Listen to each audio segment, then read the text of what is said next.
build consensus, and the only way you can do that is to have regular discussions about the values.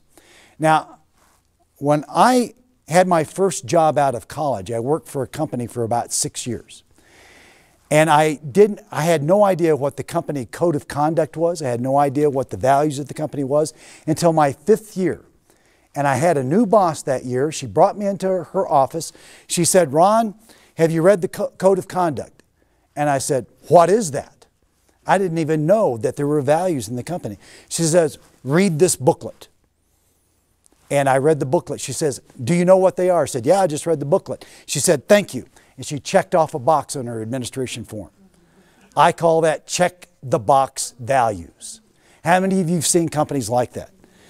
Yeah, you have people. What's really interesting about facts is that often we think facts are boring. The reality is that there's no such thing as a boring fact.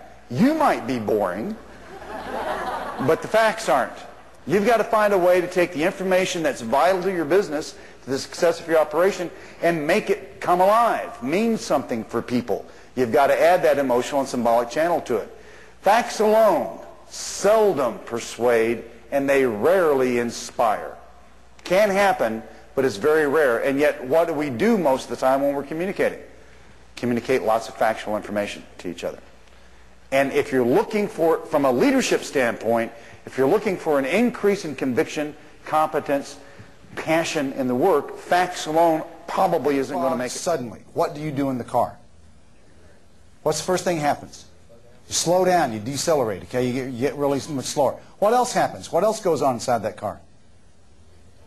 How many of you tense up? Your shoulders get more tense. How many of you can become a two-fisted driver? You put the beer down and you get, you know, and you get tight like that. If people are riding with you, what happens to the conversations? They get quieter, don't they? In fact, how many of you turn the radio down so you can see better? You can't take as much static, okay, you know? And you're in this auto. In fact, how many of you do this? Like, you know, you can get a few more inches, a few more centimeters out there and see. Where does your focus go? What are you looking for? Yeah, you're looking for the road, but any short-term marker, right? Now, what happens when you leave the fog bank?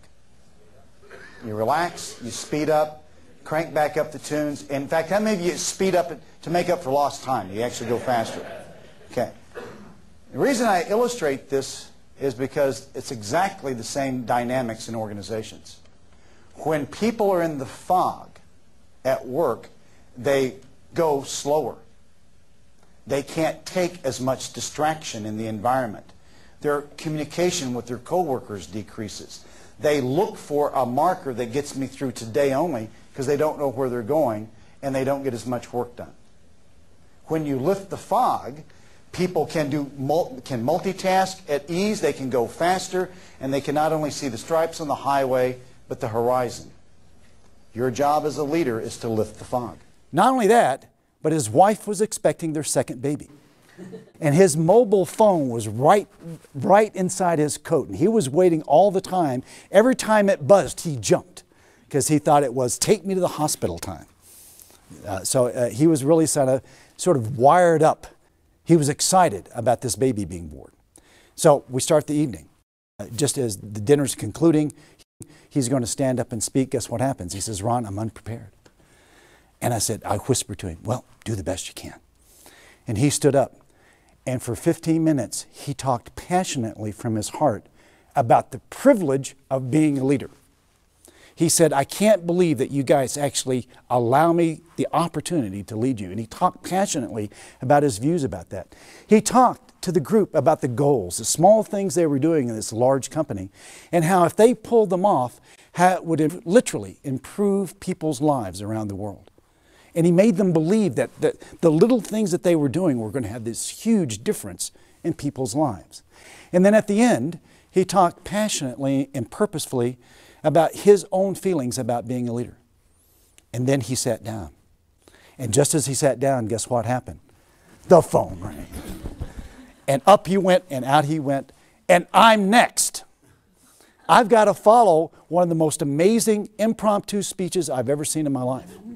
He said more about leadership in 15 minutes because he was passionate that I was probably going to say over the next couple of Unless days. you know what your values are. Do what you say you will do. Absolutely. How many of your parents have children? What's the parental version of this? Do as I say, not as I do, right? But isn't that the idea? Isn't that what customers and colleagues expect from us, is that we follow through on our actions? In my opinion, the do what you say you'll do, walk your talk starts with your talk. It actually starts with what you say